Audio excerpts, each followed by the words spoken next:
Hello বন্ধুরা, আশা করি আপনারা সবাই ভালো আছেন। আমিও ভালো আছি। আপনারা এতদিন দেয়ার ছোট ছোট শর্টস ভিডিওগুলো দেখেছেন, যেখানে ও বিভিন্ন রকম খেলা করছে, এক্সপ্রেশন দিচ্ছে, তারপর খেলা করছে, মস্তি খেলা করছে। তো আপনারা সেই শর্টসগুলো দেখেছেন। তো আমি কোনোদিনও কোনো ভিডিওতে বা শর্টসে আসিনি এখনও অবধি, কারণ এখন আমাদের পরিবারটা খুবই ছোট। আর এই চ্যানেলটাও বেশি পুরনো নয়, আর সেরকম কিছু তাই জন্য দেওয়া হয়নি। তো আজকে আপনাদের সামনে এই জন্যই আসা, যে আদ্যার আপনারা এই শর্ট ভিডিওগুলো দেখছেন, সেই আদ্যা কী করে এই পৃথিবীতে এলো, তার যে জার্নিটা, সেটা আপনার সাথে আমি শেয়ার করবো। মানে শেষ পৃথিবী আমার জার্নিটা, সেটা আমি শেয়ার করব, যে প্রথম দিন থেকে কী হয়েছিল অ্যানল, শুধু ডেলিভারিটুকু। কারণ কি, বাকি 9 মাস আমি কিছু কভার করিনি, আর আমার সেরকম চ্যানেলও ছিল না, তো আমি সেগুলো কভার করিনি। কিন্তু মোস্টলি যেরম 9 মাস একটা মায়ের কেটে থাকে, কোনো দিন ভালো, কোনো দিন খুব ভালো, কোনো দিন অতটাই খারাপ, তো সেইভাবেই আমারও কেটেছে। আর আমি আজকে যেটা আপনাদের সাথে শেয়ার করব সেটা হচ্ছে যে কিভাবে ওই পৃথিবীতে সেই দিনটা। তো প্রথমেই বলে দিই যে আদ্যার এখন 6 মাস বয়স, 6 মাস রানিং। আর ওর জন্ম হয়েছে 17ই নভেম্বর 2023। তো সেই দিনকে ওর কার্তিক পুজো ছিল, আর সেই দিনকে ওর জন্ম শুক্রবার ছিল। তো এই জার্নিটা কীভাবে হলো সেটা আপনাকে বলি। তো 17 তারিখ সকালবেলার আমাদের যে ডেলিভারির যে শিডিউলটা ছিল, সেটা অলরেডি প্ল্যান ছিল, ঠিক আছে। তো আমরা অলরেডি জানতাম যে 17 তারিখে আমাদেরকে ভর্তি হতে হবে। তো আমাকে যে ডাক্তার দেখছিলেন, ডক্টর সঞ্জয় মুখার্জি, সে পুরো জার্নিটাতে উনি আমাকে থ্রু আউট দেখেছেন। আর উনি আগেই বলে দিয়েছিলেন যে আপনার সিজার করতে হবে। কারণটা এই ছিল স্পেসিফিক্যালি, যে যেহেতু আমার এজটা 30 অ্যাবাভ হয়ে গেছে, তো কিছু কমপ্লিকেশানস আসতে পারে, তো সেইটা যাতে না হয় সেই কারণে উনি আগে ডিসাইড করে আমাদেরকে জানিয়ে দিয়েছিলেন যে সিজার হবে। তো আমরা সেইভাবেই মনস্থির ছিল আমাদের।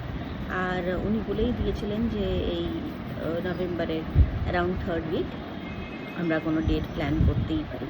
তো আমরা 17 তারিখ বলেছিলাম, তো সেই অনুযায়ী আমরা প্রিপেয়ার ছিলাম।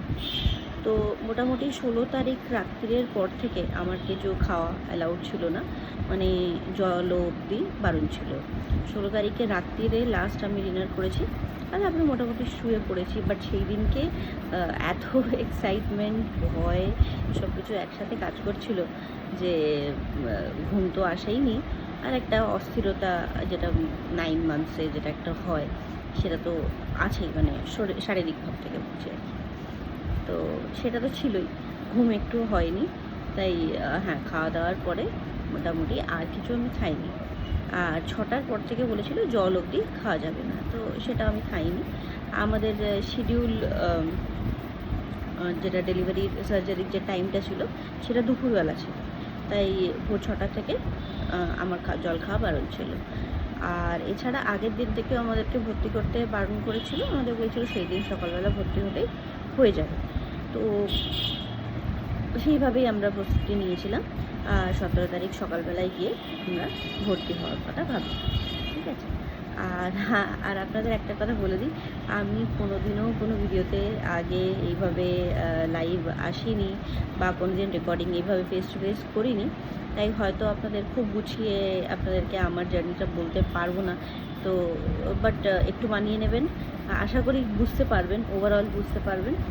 আর একটু হয়তো অন্যদের মতো হয়তো অত প্রফেশনাল নাও হতে পারে, সেই জন্যে আপনারা সেটার জন্য একটু পেশেন্স রাখবেন, আর পারলে একটু মানিয়ে নেবেন, এটাই। আর চলুন তাহলে 17 তারিখের দিনে যাওয়া যাক। তো 17 তারিখ সকালবেলা আমি রেডি হয়ে পড়ি। আমাদেরকে সকাল 7টার সময় বাড়ি থেকে বেরোতে হতো, আর 9টা নাগাদ অ্যাডমিট হতে হতো। তো আমি কলকাতায় থাকি, আর আমার ডেলিভারি হয়েছে বেলভিউতে। তো আমার বাড়ি থেকে মোটামুটি 1 থেকে 1.5 ঘন্টার জার্নি। তো আমরা সকাল 7টায় টার্গেট নিয়েছিলাম বেরোবার জন্য। তো খুবই নার্ভাস ছিলাম, ভয় লাগছিল, আমার আগেও যদিও অপারেশন হয়েছে, কিন্তু সেটা এত মারাত্মক কিছু হয়নি, কারণ এটা একটা অ্যাপেন্ডিক্সের অপারেশন, বুঝতেই পারছেন, খুব মাইনার একটা জিনিস। মানে এটার কাছে তখন মনে হতো যে অ্যাপেন্ডিক্সটাই বড়, বিশাল বড় কিছু একটা, বাট এইটার কাছে তো ওটা খুবই ছোট। তো তাই জন্য ভেবে জানতাম যে ওটির ভেতরটা কেমন দেখতে হয়, এটা জানতাম, কিন্তু কি হতে চলেছে এইটাতে সেটাতে কোনো আইডিয়া আমার ছিল না। হ্যাঁ, যেরকম সবই মায়েরা, মানে স্পেসিফিক্যালি উড বি মাদার্সরা যেভাবে সবাই লিখে, মানে দেখে থাকে, বিভিন্ন ভিডিওসগুলো দেখে থাকে, আমিও প্রচুর ভিডিওস দেখেছিলাম, দেখে আরও ভয় টয় পেয়ে গেছিলাম, খুব নার্ভাস ছিলাম। তো কিছু তো করার নেই, মানে মনে হচ্ছিলো যে এই প্রসেসটা কোনোভাবে একটা কেটে যাক, আর তাড়াতাড়ি করে একটা নর্মাল লাইফে একটা ফিরে আসা যায়। যাই হোক, তো 17 তারিখে আমরা সকালবেলা বেরোলাম, বেরিয়ে আমরা ওখানে পৌঁছে গেলাম, প্রায় 9টা নাগাদ পৌঁছে গেছি আমরা। তারপরে যা হয়, যা প্রসিজার, অ্যাডমিশন প্রসিজার্স যা হয় সেগুলো হলো। বাট হ্যাঁ, একটা কথা বলতেই হয় যে বেলভিউর যে ভর্তি করার যে প্রসেসটা, অ্যাডমিশন প্রসেসটা খুবই সিমলেস, খুবই হ্যাসেল ফ্রি, আর পেশেন্টকে কোনো রকম অসুবিধে হতেই দেয় না ওরা। তো যেহেতু অনেক পাতা, সিগনেচার এইসব প্রসেস চলছিল, তো ওরা আমাকে বলেইছিল আপনি চাইলে আপনি আপনার বেডে চলে যেতে পারেন। বাট আমি ছিলাম ওখানে, যদি কিছু দরকার পড়ে বা কিছু জেরক্স কপি লাগে, অরিজিনাল দেখতে লাগে বা কিছু লাগে, ওর বাবা একা ছিল, তো তাই জন্যে আমি নিজেই দাঁড়িয়েছিলাম। তারপরে সব কিছু হয়ে যাওয়ার পরে 9:30-র মধ্যে আমাকে বেড দিয়ে দিয়েছিলো। তো বেড দিয়ে দেওয়ার পরে তারপরে আমি ভর্তি হয়ে যাই আর কি। আমার ড্রেস চেঞ্জ হলো, ড্রেস চেঞ্জ হওয়ার পরে আমাকে চ্যানেল করতে এলো। তো চ্যানেল করতে আসার পরে প্রথম একবার ওরা চ্যানেল করার চেষ্টা করলো, একটু বডিতে একটু স্পেলিং ছিল আমার, তো নার্ভ খুঁজে পাচ্ছিল না। তো প্রথমবার হলো, ওটা ঠিকমতো হলো না, তো ছেড়ে দিল। তারপর আমি বললাম যে আপনি অন্য হাতটা চেষ্টা করে দেখতে পারেন। তো ও আরেকজন নার্স এলো, সে তো জানি না, সে আবার আরেকবার চেষ্টা করলো, বাট সেটাও সাকসেসফুল হয়নি। তারপরে আমি একটু ভয়ই পেয়ে গেলাম যে যদি চ্যানেল না হয় তাহলে কী হবে। তখন বললো পায়ে করতে হবে। আমি একটু এমনি নার্ভাস ছিলাম, আরও একটু ভয় পেয়ে গেলাম। তো আরেকটু সিনিয়র নার্স একজন এলেন, সে আমাকে বললো যে আপনার আগে কোনোদিন কি কোনো অপারেশন হয়েছে? আমি বললাম হ্যাঁ হয়েছে। বললো সেই সময় কি কোনো চ্যানেল হয়েছিল? বললাম যে হ্যাঁ, অমুক জায়গাতে হয়েছিল হাতে। তো ওই জায়গাটাতেই উনি ট্রাই করলেন। তো উনি যখন ওই জায়গাটাতে ট্রাই করলেন, একবারেই হয়ে গেল। তো হয়ে গেল, চ্যানেল হয়ে গেল। তারপরে ওরা 2-3টে ইঞ্জেকশন দিলেন, ওটা ওদের রুটিন প্রোটোকলের মধ্যেই পড়ে, সেগুলো দিলেন। আর একটা ইঞ্জেকশন এমন ছিল যেটাতে এটা ধরা যাবে কি আমার শরীরে কোনো ওষুধে কোনো রিয়াকশন বা অ্যালার্জি হচ্ছে কিনা। তো সেই ইঞ্জেকশনটা দেওয়াতে একটু 30 সেকেন্ড কি 1 মিনিট মতো একটু শরীরটা একটু চিরচির করেছিল, ব্যথার কিছু হয়নি, ঠিক আছে, একটু চিরচির করেছিল। ওটা জাস্ট যে ওষুধটা কাজ করছে এটা দেখার কিনা। আর ওনারা বলেছিলেন একটু নোটিস করবেন যে ওটা ইঞ্জেকশনটা দেওয়ার পরে আপনার কোনো রকম কষ্ট হচ্ছে কিনা। তো সেটা আমার হয়নি, তো আমি সেটাই জানিয়ে দিলাম যে আমার কোনো কষ্ট হয়নি। তারপরে কী করলো ওরা, আমাদের একটা টেস্ট হয়, যে টেস্টটাতে টেস্ট নয় এক্স্যাক্টলি, ওটা একটা মনিটরিং হয়, যেখানে বেবির হার্টবিটটা মেজার করা হয়, ঠিক আছে। তো ওরা সেটাই পেটের মধ্যে সেটা লাগিয়ে দিল, লাগিয়ে মোটামুটি 40 মিনিট ধরে ওরা মনিটরিং করলো যে বেবি মুভমেন্টস আর বেবি হার্টবিটস ঠিক আছে কিনা। মানে আমার প্রেশার তো ওরা চেক করেই গেছিলো, সেটা ঠিকই ছিল। আর ওই মনিটরিংটা 40 মিনিট ধরে হলো, আর আমাকে বাঁদিক পাশ ফিরে শুয়ে থাকতে বলা হলো। তো আমি ওই 40 মিনিট আমি চুপচাপ শুয়েছিলাম। আমাকে বললো আপনি রিল্যাক্স করুন, ওটা নিজেই যা হওয়ার হবে। আর যতবার মুভমেন্ট হবে সেটার আপনি একটা কাউন্ট রাখবেন, যতবার বেবি মুভ করবে ততবার আপনি একটা কাউন্ট রাখবেন, পরে আমাকে জানাবেন। এখানে তো মেশিনে দেখাবেই, তাও আপনি বলবেন। তো ও মুভমেন্ট যেরকম করতো, ও যথেষ্ট অ্যাক্টিভ ছিল আর ভালোই মুভমেন্টস করতো। তো যতবার করেছে আমি সেটা বলে দিয়েছি, 7-8 বার মতো হয়েছে, আমি বলে দিয়েছি, সেটা হয়ে গেল। তারপরে আর বিশেষ আমার এন্ড থেকে আর ওদেরও কিছু করার ছিল না, তো নর্মাল। বাট জল খাওয়া দাওয়া এগুলো সবই বাড়াচ্ছিল। এদিকে আমি আর আমার হাজব্যান্ড দুজনে মিলে আমরা কেবিনটা, মানে আমার হাজব্যান্ডের থাকাটা অ্যালাউড ছিল না, মানে রাত্রিবেলা উনি একজন থাকবেন এটা ডিসাইডেড ছিল আমার সঙ্গে। তো সেইভাবেই আমরা কেবিনটা নিয়েছিলাম। এবার আমার হাজব্যান্ডের আবার একটু ভিউটা সুন্দর না হলে তার আবার কিছু পছন্দ হয় না। তো উনি বললেন যে এই রুমটার আমার ঠিক ভিউটা পছন্দ হচ্ছে না, তো আমাদের রুম শিফট করুন। তো আমরা আবার অন্য রুমে গেলাম যেখানে ভিউটা ভালো লাগছে আর কি, দেখতে ভালো লাগছে। তো সেই রুমে শিফট করলাম। শিফট করার পরে ডক্টর মোটামুটি 11:30 থেকে 12টার মধ্যে হসপিটালে চলে এসেছিলেন।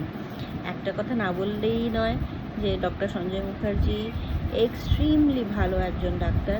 মানে থ্রু আউট দ্য জার্নি এত ক্যাজুয়াল কিন্তু প্রচণ্ড serious at the same time. মানে আপনাকে একটুও ভয় পেতে দেবে না, উল্টে আপনাকে ক্যাশ থাকতে বলবে, কিন্তু উনি কিন্তু ওনার কাজটা করে যাচ্ছেন। লাস্ট মোমেন্ট অবধি উনি একদম ক্যাজুয়ালি থেকেছেন। যখন যেটা করতে বলেছে আমি সেটা স্ট্রিক্টলি ফলো করেছি। আর এছাড়া ওনার ওপরে না চোখ বন্ধ করে ভরসা করা যায়, উনি এমন একজন। মানে আমি সত্যিই থ্যাঙ্কফুল যে আমি ওনার কাছে দেখিয়েছি। আমার বেবির অ্যাকচুয়ালি তো 35th উইক থেকে মোটামুটি ওজনটা বাড়া বন্ধ হয়ে গেছিলো, ঠিক আছে। তো আমার একটু হিমোগ্লোবিন ফল করে গেছিলো কিছু না কিছু কারণে, তো ওই জন্যে ওর বেবি ওয়েটটা বাড়ছিল না। তো তাই জন্য উনি হঠাৎ ডিসাইড করেছিলেন কি যেই ফুল টার্ম হবে, মানে 37 উইকস কমপ্লিট হবে, আমরা সার্জারিটা করে ফেলবো। তো আমি ভয়ে ছিলাম, বাট উনি আমাকে আশ্বাস দিয়েছিলেন যে কিচ্ছু হবে না। ও যখন জন্মাবার পরে আমরা যখন ডেলিভারি হয়ে যাবে কমপ্লিট, মোটামুটি বাইরের খাওয়া দাওয়া, বাইরের বলতে বাইরে আসার পর যেরকম নর্মাল খাওয়া দাওয়া করবে, দুধ খাবে, তো ওর ওজন টোজন বেড়ে যাবে, কোনো অসুবিধে হবে না। তো এক্স্যাক্টলি সেটাই হলো। আর কোনো কষ্ট হয়নি। আজকেও 6 মাসের হয়ে গেছে। মানে by the grace of God ওনার কিচ্ছু হয়নি, ওর কিছু হয়নি, ও একদম ভালো আছে, ঠিক আছে। তো really thankful to doctor Sanjay Mukherjee. আমি হাইলি রেকমেন্ডেড, উনি খুবই একজন ভালো ডাক্তার, ঠিক আছে। আর ওনার হাতও সেরকম খুব ভালো। যাই হোক, তো প্রসঙ্গে আসি। তো 12টা নাগাদ আমাকে বললো যে ড্রেস চেঞ্জ করা হবে, এবার আপনাকে ওটিতে নিয়ে যাওয়া হবে আর কি। তো ওরা ড্রেস চেঞ্জ করে দিল, চুল টুল বেঁধে দিল। বেঁধে দেওয়ার পরে আমাকে বললো একটু ওয়েট করতে। এদিকে বাড়ির সবাইরা তো পরে আসতোই, বাড়ির সবাইরা দেখতে আসতো। তো ওরা জেনারেলি জানতো যে 1টা থেকে 1:30টার মধ্যে আমাকে ওটিতে নিয়ে যাওয়া হবে। তো অ্যাকর্ডিংলি সবাই হসপিটালে তখন পৌঁছতো। আর আমি আর আমার হাজব্যান্ড সকাল থেকে ছিলাম আর কি। তো ওরা ওই সময় চলে এলো। আর আমাকে এখানে ওই মোটামুটি কটা হবে, 12:30 নাগাদ আমাকে ওটির জায়গাটাতে নিয়ে চলে গেছে, ঠিক আছে। নিয়ে চলে যাওয়ার আগে আর একটা ইঞ্জেকশন দিয়েছিল, আর তারপরে নিয়ে চলে যায়, ঠিক আছে। এবার ওখানে যাওয়ার পরে আমি ওখানে শুয়েই ছিলাম। সব বাড়ির লোকজনরা সবাই দেখতে এসেছিলো। এসে সবাই আমাকে বলছিল ভয় পেও না, ভয় পেও না। আমি জানি একমাত্র আমার মনের মধ্যে কী চলছিল। আমি খালি ভাবছিলাম যে এই ফেসটা জাস্ট কেটে যাক কোনোভাবে। তো আমি কারোর সাথে মানে আমি না তখন একটা অন্য স্টেট অফ মাইন্ডেই ছিলাম। আমি কারোর সাথে বিশেষ কথা ওই সময় বলতে পারছিলামও না। একটা কিরম ঘোর ভাব আসছিল। আর আমি ওই জন্য কথা বলছিলাম না। আমি চুপচাপ শুনছিলাম, ছবিও তোলা হয়েছে ওই অবস্থায়। তো তারপরে অ্যারাউন্ড 1টার সময় আমাদের ওটিতে নিয়ে যাওয়া হয়। আর ডাক্তারবাবুর আরেকটা ওটি চলছিল, ওই জন্যে ওনার আসতে একটু দেরি হয়। তো 1টা নাগাদ আমাকে ভেতরে নিয়ে গিয়ে, ওখানে না ভেতরে গিয়েও একটু ওয়েট করতে হয়, কারণ ভেতরে যে ওটিগুলো চলে সেগুলো কমপ্লিট হয়ে যাওয়ার পরে ওরা আবার স্যানিটাইজ করে, পুরো ক্লিন করে সব কিছু। তারপর তো আরেকটা পেশেন্টকে ঢোকানো হয়, তাই একটু ওয়েট করতে হয়। তো সেগুলো হয়ে যাওয়ার পরে আমাকে ঢুকিয়ে দিল। এবার ঢুকিয়ে দেওয়ার পরে ভিতরে অপারেশন থিয়েটারে দেখলাম বেশ অনেকজন ডাক্তার রয়েছে। তার মধ্যে নোন ফেসের মধ্যে একজনই রয়েছে আমার ডাক্তার ডক্টর সঞ্জয় মুখার্জি। আর ওনার সাথে যে ছিল সে ছিল পিডিয়াট্রিশিয়ান। সে আমার মেয়ের জন্যে তাকে আনা হয়েছিল। আর ওনারা দুজনে হয়তো ভালো কলিগসও বা বন্ধু। এছাড়া একজন অ্যানাস্থেসিস্ট ছিলেন, তাকে সে আমাকে জিজ্ঞেস করেছিল আপনার প্রেশার বা অন্য কোনো রকম প্রবলেম আছে কিনা। আমি বললাম যে না, সেরকম কিছু নেই। তো উনি আমাকে পুরো প্রসেসটা বলেছিলেন যে আমি আপনাকে অ্যানাস্থেসিয়া দেবো, আপনি কিছু বুঝতে পারবেন না নয়। তো উনি আমার সাথে কথা বললেন। আমি তখন বলেছিলাম যে আপনি আমাকে না শুধু ওই কোমরে ইঞ্জেকশনটা দেবেন না, কারণ আমি এতগুলো ব্লগ দেখেছি, এতগুলো ভিডিও দেখেছি, সবাই বলে যে কোমরে ইঞ্জেকশন দিলে পরে সেই ব্যথাটা নাকি সারা জীবন থেকে যায়। তো আপনি আমাকে কোমরে প্লিজ অ্যানাস্থেসিয়া আপনাকে দিতেই হবে না, আপনি আমাকে ফুল অ্যানাস্থেসিয়া দিন, আমি অজ্ঞান হয়ে যাব তাও ভালো, কিন্তু আমাকে ওই না ওই কোমরে দেবেন না, লোকাল অ্যানাস্থেসিয়া আমাকে দেবেন না, ওই সারা জীবন ব্যথা থেকে যাবে, এটা আমার একটা ভয় আছে। তো উনি আমাকে বোঝালেন যে এটা এর থেকে হয় না, এর ব্যথাটা ইঞ্জেকশনের জন্য নয়, ব্যথাটা কিছুদিন পরে এমনিই চলে যায়।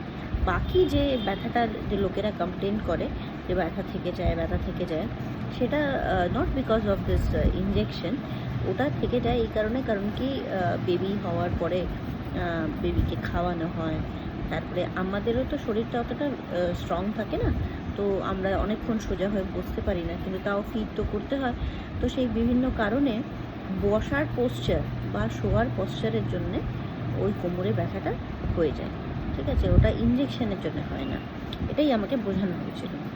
তো উনি ফুল অ্যানাস্থেসিয়ার জন্য রেডি হলেন না, তো উনি আমাকে বললেন লোকালটাই রেকমেন্ডেড, আর লোকালটাই করা হয় আনটিল অ্যান্ড আনলেস পেশেন্টের অবস্থা খুব খারাপ, আমরা বা কোনো এক্সেপশনাল কেস আছে আমরা কিন্তু লোকালই করি, আর কোনো অসুবিধা হবে না। আর এমনি অন্যান্য ভিডিওতে আমি দেখেছিলাম যে লোকাল অ্যানাস্থেসিয়াতে কেউ বলেছিল যে ব্যথা করে, কেউ বলেছিল কি ব্যথা করে না, তো এটা তো পার্সন টু পার্সন ভ্যারি করে। তো তাই এটা বোঝা মানে এটা যতক্ষণ না নিজের ইঞ্জেকশনটা হলো ততক্ষণ আমি ঠিক বুঝতে পারছিলাম না যে ব্যথা করবে কি করবে না। অ্যাজ আ পার্সন জেনারেলি আমি একটু মানে ভালো মতোই আমি ব্যথা সহ্য করতে পারি, তো সেই হিসেবে আমি ধরেই নিয়েছিলাম কি হয়তো অতটা লাগবে না, যদি চ্যানেল করতে আমার খুব একটা লাগেনি। হ্যাঁ, দুবার ভুল হয়ে গেছিলো, সে হয়ে গেছিলো, কিন্তু তাতে লাগেনি আমার বিশেষ কিছু। কিন্তু আমি এটা বলবো না যে চ্যানেল করতে লাগে না, অনেকেরই কিন্তু লাগে, কিন্তু আমার যেহেতু একটু ইঞ্জেকশন আর এইগুলোতে ভয় একটু কম আছে, তো তাই জন্য আমার খুব একটা কোনো কষ্ট হয়নি। আর যাই হোক, তো এতে আসার পরে বেডে আমাকে একটা বেডে শোয়ানো হলো। শোয়ানোর পরে প্রথমে শুয়ে দিয়েছিল, তারপর আমাকে বললো আপনি সোজা হয়ে বসুন, পা দুটো স্ট্রেট করে দিন, আর সামনের দিকে একটু এইভাবে বেন্ড হয়ে, যতটা পারছেন বেন্ড হয়ে আপনি স্ট্রেট হয়ে বসুন, আর একটু নড়বেন না। দিয়ে উনি আমাকে প্রথমে একটা ইঞ্জেকশন ফোটাবার একটা ব্যথা হলো, একটা ফার্স্ট যখন উনি কোমরে দিলেন একটা স্লাইট একটা ব্যথা মতো হলো, তারপরে নেক্সট একটা ইঞ্জেকশন মনে হয় দেয়া হলো, মানে সেটা তো আমি পিঠটা তো দেখতে পাচ্ছিলাম না যে কটা দেওয়া হলো, মানে প্রথমটায় লাগলো, দ্বিতীয়বারটায় আমার অ্যাজ সাচ কিছু ব্যথা লাগেনি। আর উনি যতক্ষণে কমপ্লিট করলেন প্রসেসটা আর আমাকে বললেন এবার আপনি রিল্যাক্স করে যান, ততক্ষণে অলরেডি আমার বডিতে অ্যানাস্থেসিয়া কাজ করা শুরু করে দিয়েছে, আর একটা শরীরের মধ্যে একটা ঝিন ঝিন ঝিন ঝিন ভাব একটা হতে শুরু করলো, একদম পায়ের দিকে জিনিসটা যেতে লাগলো, আর এদিকে ওপর দিকে জিনিসটা শুরু হলো, আর আমাকে সোজা শুইয়ে দেওয়া হলো, আর তারপরে আমাকে বেডে মানে অ্যাকচুয়াল অপারেশন বেডেতে আমাকে শুইয়ে দেওয়া হলো, আর তারপরে মোটামুটি উইদিন সেকেন্ডস আমার আর সেন্সটা চলে গেছিলো, ঠিক আছে।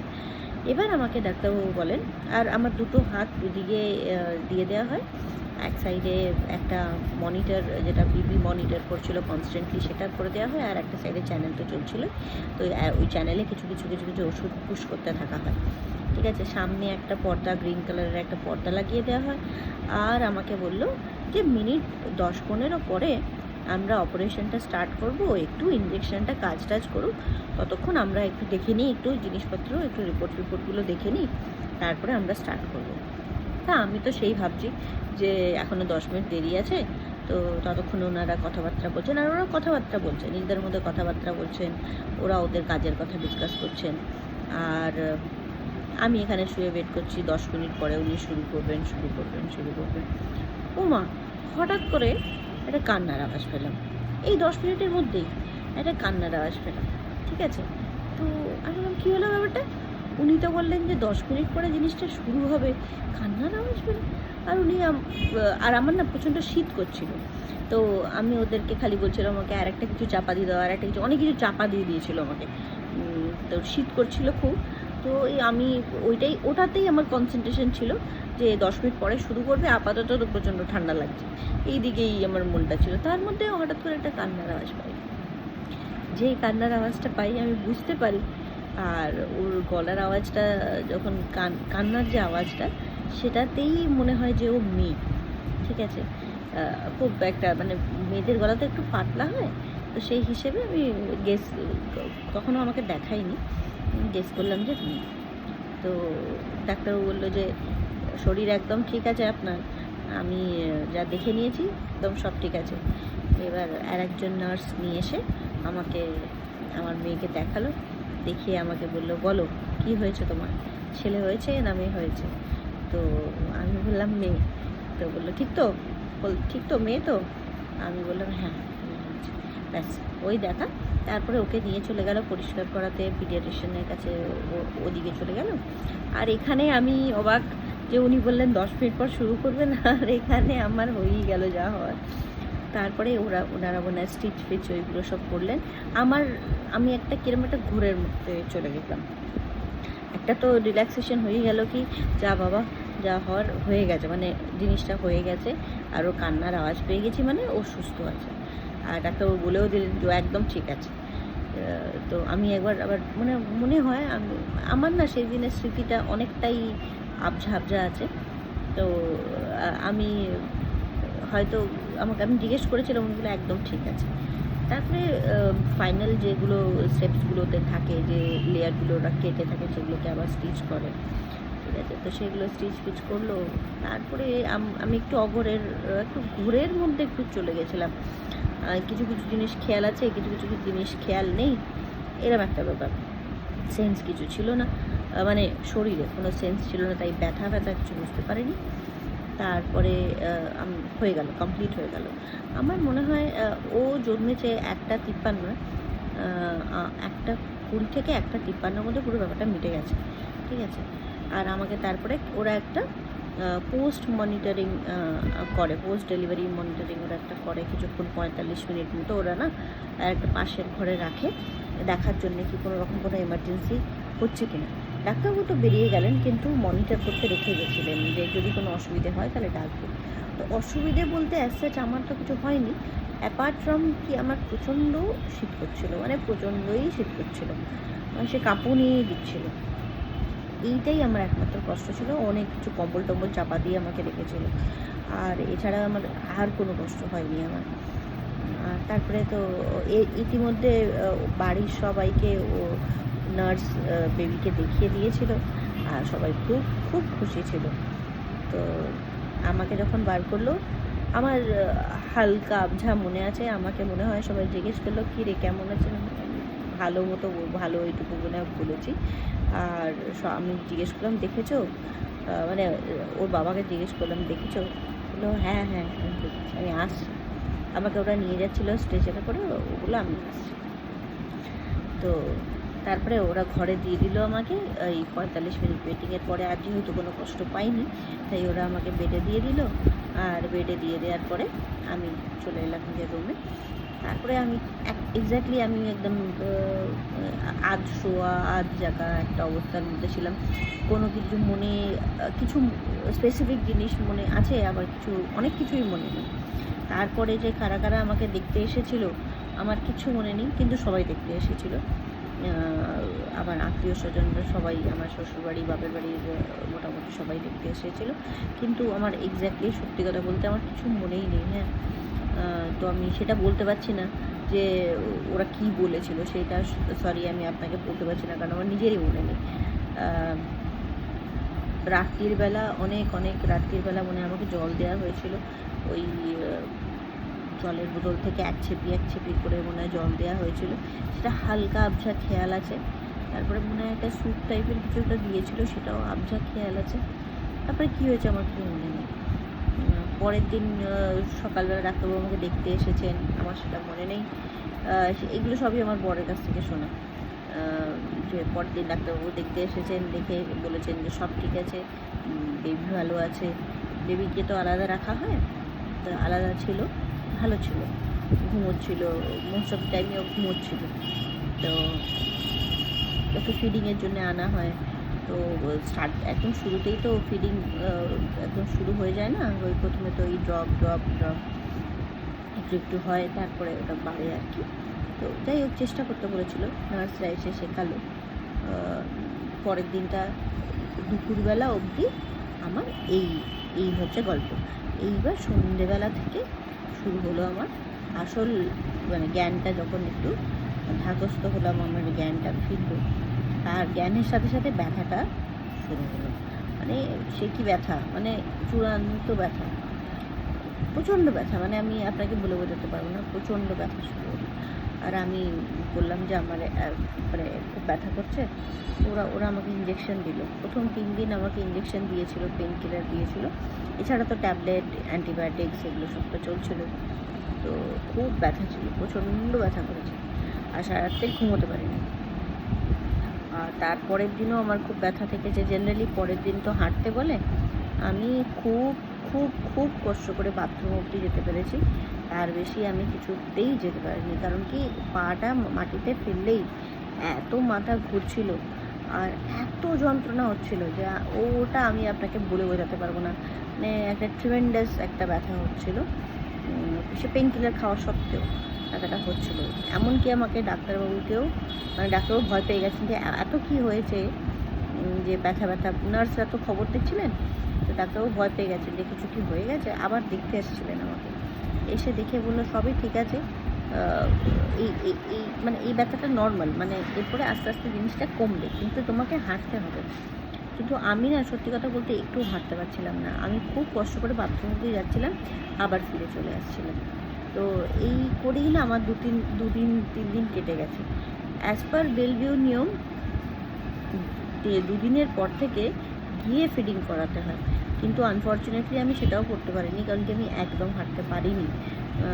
খুব চেষ্টা করার পরেও আমি কিন্তু হাঁটতে পারিনি। সেটা নিয়ে আমার একটা ভয় ছিল যে এর পরের দিন তো আমাকে রিলিজ করে দেবে, কারণ বাড়িতে গিয়ে যদি হাঁটতেই না পারি তাহলে সবাই তো। আর আমি দেখছিলাম যে আমরা যেহেতু ম্যাটারনিটি ওয়ার্ডে ছিলাম, আশেপাশে তো যে কটা রুম ছিল, কেবিনগুলো ছিল, সবাই তো একই পেশেন্ট। আমি দেখতাম যে ওরা যাচ্ছে ফিট করা, মানে দেখতাম না, মানে শুনতাম বড়ের কাছ থেকে যে ওরা ফিট করাতে যাচ্ছে, আর আমি আনফর্চুনেটলি পাচ্ছিলাম না। তো আমার খুব ভয় লাগছিলো, আমি কি আর হাঁটতে পারবো না, অসুবিধে খুব সিরিয়াস কিছু হয়ে গেল। তো যাই হোক, কিন্তু মনটাকে শক্ত করতে হলো। আর এটাই ছিল যে পরের দিন আমার ডিসচার্জ আছে। বাড়িতে যাওয়ার পরে তো আর আমি শুধু বাথরুম গিয়ে, আর বাথরুমটাও বেশ, আমাদের ঘরে থেকে বাথরুমটা যেতে গেলে পরে রুমের তুলনায় তো বেশি, তো এতটা কী করে যাব। আর না ধরে তো অসম্ভব, মানে আমার বর রীতিমতো আমাকে ধরে ধরে ধরে ধরে নিয়ে যাচ্ছিলো। আর ওর তো পরের দিন থেকে নিজের অফিস স্টার্ট হয়ে যাবে, তো আমাকে কে করবে ব্যাপারটা, খুব ভয় ছিলাম। তাই পরের দিন আমার রিলিজ হলো, আর ওই অবস্থাতেই আমি মেয়েকে এনআইসিউতে ওকে থাকতে হয়নি ফর্চুনেটলি, বাট নার্সারি থেকে ওকে নিয়ে আসা, ওরও টেস্ট ফেস্টগুলো হলো।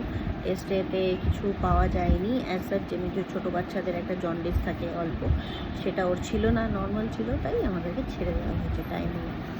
আর আমি যখন এসেছি তখনও আমি হেঁটে গিয়ে ওকে নিয়ে আসতে পারিনি, সেই হুইল চেয়ার করেই গেছি। আর যতটা পেরেছি হুইল চেয়ার করেই একদম তলায় অবধি নেমেছি, গাড়িতে উঠেছি, তারপরে ঘর অবধি এসেছি। তারপরে না আমি শুয়ে শুয়ে না নিজের মনটাকে অনেকক্ষণ আমি ভাবলাম যে যতই কষ্ট হোক না কেন আমাকে হাঁটতেই হবে, আমাকে না হাঁটলে পরে অসম্ভব। মানে আমাকে ডাক্তারবাবু বলে দিয়েছিলেন কি, আপনি যদি না হাঁটেন তাহলে কিন্তু আপনার রিকভারি আরও ডিলে হবে। এখন কষ্ট হচ্ছে, কিন্তু আপনাকে হাঁটতেই হবে, হাঁটলে পরেই আপনার জিনিসটা ঠিক হবে। তো আমি সেটাই খুব মনটাকে স্ট্রং করে রাত্রিবেলা শুয়ে শুয়ে ভেবে আমি পরের দিন থেকে একটু হাঁটার চেষ্টা করতে শুরু করলাম। আর ফর্চুনেটলি অল্প অল্প অল্প অল্প করে ধরে ধরে ধরে ধরে হাঁটতে পারলাম। তো এই ছিল আমার জার্নি। তারপরে তো আস্তে আস্তে আমার মেয়ে বড় হতে শুরু করলো, সবই ওর খাওয়া দাওয়া থেকে নিয়ে সবই হচ্ছে। আর এখনও প্রায় 6 মাসে, এখন অবধি ঠিক আছে, অনেকগুলো ভ্যাকসিনই ওর হয়ে গেছে, যেটা 6 মাস অবধি কমপ্লিট করাতে হয়, সেগুলো সবই হয়ে গেছে। আপনাদেরও বলি যে যেসব বুডবি মমরা আছেন তারা কিন্তু ভ্যাকসিনগুলো কিছু বাদ দেবেন না। আর এখন তো অনেক ভ্যাকসিন পেনলেস হয়ে গেছে, তো ওদের লাগেও না বিশেষ। আর ফিভারও অনেক কম ক্ষেত্রেই আসে, জেনারেলি ফিভারও আর আসে না, ভালো হয়ে গেছে অনেক ব্যবস্থা। আপনারা কিন্তু কোনোরকম কোনো ভ্যাকসিনগুলো নিয়ে একটু ক্যাজুয়াল হবেন না, ওগুলো কিন্তু টাইমলি যেভাবে চার্ট করে দেওয়া আছে এগুলো কিন্তু নেবেন, ঠিক আছে? যাতে বেবি ভালো থাকে, সুস্থ থাকে। আমার নিজের ক্ষেত্রে আমি বলছি, ও একটু আন্ডারওয়েট জন্মেছিল, কিন্তু by the grace of God ও এখন ভালো আছে। আর এই ওর যে পিডিয়াট্রিশিয়ান যে দেখছেন তারা বললেন যে ওর এই বয়স অনুযায়ী ওর যা ওয়েট হওয়া উচিত ওর আছে, সেটা আছে, তার থেকে বেশিই আছে, ঠিকই আছে। তো তাই জন্যে আর চিন্তার কিছু নেই। আর এইটাই ছিল আমার ব্লগ। আর জেনারেলি তো আপনারা ওকে দেখেন, ওর দুষ্টুমিগুলো দেখেন। আজকে আমি হঠাৎ করে এলাম আপনাদের সাথে দেখা করতে, আপনাদেরকে আমার জার্নি বলতে। জানি না আপনাদের কেমন লাগবে, জানি না আমি কতটা গুছিয়ে বলতে পেরেছি, কিন্তু যা যা মেন জিনিস আমার মনে আছে সেগুলো আমি কভার করার চেষ্টা করেছি আর আপনাদেরকে বলেছি। আশা করি আপনাদের ভালো লাগবে, আশা করি আপনাদের কিছু না কিছু কাজে লাগবে। ওভারঅল আপনাদেরকে আমি এটুকুই বলতে পারি কি, ব্যথা বা কষ্ট নেই সিজারে, এই কথাটা ভুল। এটা নয়, মানে আপনি ভাবুন না, একটা অপারেশন হচ্ছে তো কষ্ট নেই, ব্যথা নেই, এটা তো হতে পারে না, রাইট? তো ওটা ওই সময়টায় কষ্ট নেই, ঠিক আছে? পরের দিকে কিন্তু ব্যথাও আছে, কষ্টও আছে, আর ওটা উইথ টাইম চলেও যাবে, ঠিক আছে? তো আপনার নর্মাল ডেলিভারি হোক কি সিজার ডেলিভারি হোক, ব্যথা আপনাকে সহ্য করতেই হবে। নর্মাল হলে তখনই করতে হবে, সিজার হলে পরে করতে হবে, কিন্তু করতে আপনাকে হবেই সহ্য, ঠিক আছে?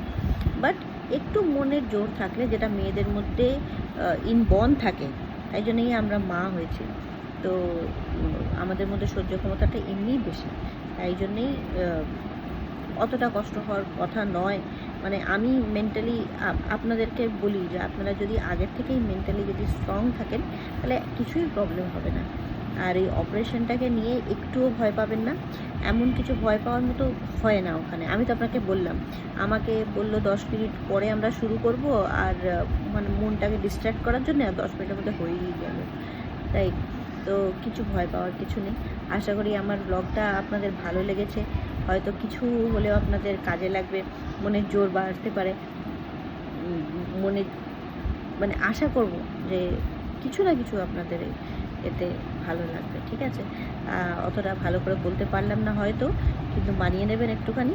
আজকের মতো আজকে আমি আসি, আমার মেয়ে ঘুমোচ্ছে বলে এই সুযোগে আমি আপনাদেরকে চট করে বলে দিলাম। অনেকটা দেরি হয়ে গেল বলতে, কিন্তু বলে দিলাম।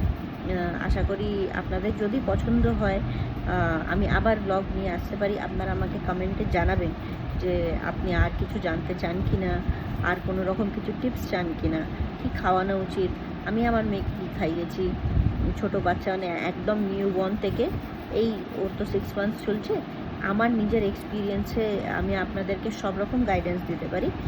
ইভেন আপনাদের এটাও বলছি যে আফটার প্রেগনেন্সি মায়েদের মধ্যেও কিন্তু অনেক রকম হরমোনাল চেঞ্জেস আসে, তার জন্যে কিন্তু অনেক রকম মুড সুইংস হয়, ঠিক আছে? মুড সুইংস মানে বাজের দিকেই, মানে ধরে রাখতে পারেন মাথা গরম হয় খুব বাজেভাবে। তো সেইগুলোর জন্য যদি আপনাদের কোনো টিপস লাগে কি এই থেকে কী করে আপনি নিজেকে রিকভার করব, ঠিক আছে? আপনারা হয়তো নিশ্চয়ই শুনেছেন যে পোস্টপার্টাম একটা ফেজ যায় 6 মাসের, আর পোস্টপার্টাম একটা বলে ডিপ্রেশনের দিকে চলে যায় জিনিসটা। তো সেই সব রিলেটেডও আপনার যদি কোনো রকম কোনো টিপস চাই, আর যদি বেবি রিলেটেড, নিউবর্ন বেবি থেকে 6 মাস অবধি আমি আপনাদেরকে এখনও অবধি বলতে পারবো, যে কোনো রকম গাইডেন্স যদি আপনাদের লাগে আপনি নির্দ্বিধায় আপনারা কমেন্ট করে আমাকে জানাতে পারেন। আমি ব্লগিংয়ে হয়তো নতুন, কিন্তু আমি আপনাকে কনসাল্ট খুব ভালো করতে পারবো, কারণ কি আমি অফলাইন খুব ভালো কনসাল্ট করতে পারি আর করি। তো সেইভাবে আমি আপনাদেরকে নিশ্চয়ই আমার যতটা সম্ভব আমি অতটা আপনাদের সাহায্য করতে পারবো, ঠিক আছে? তাহলে আজকের মতো এই অবধি, নিশ্চয়ই দেখা হবে। আপনারা জানাবেন আপনাদের যদি পছন্দ হয়, আমি আবার ব্লগস বানাবো, আপনাদের আবার কিছু না কিছু নতুন কিছু শেখাবো বা আমার এক্সপিরিয়েন্স শেয়ার করব। আজকের মতো তাহলে আসি, ঠিক আছে? আমি পার্সোনালি শিব ঠাকুরের ভক্ত, তাই আমি ভিডিওটা এন্ড করব হর হর মহাদেব বলে। আসছি, টাটা।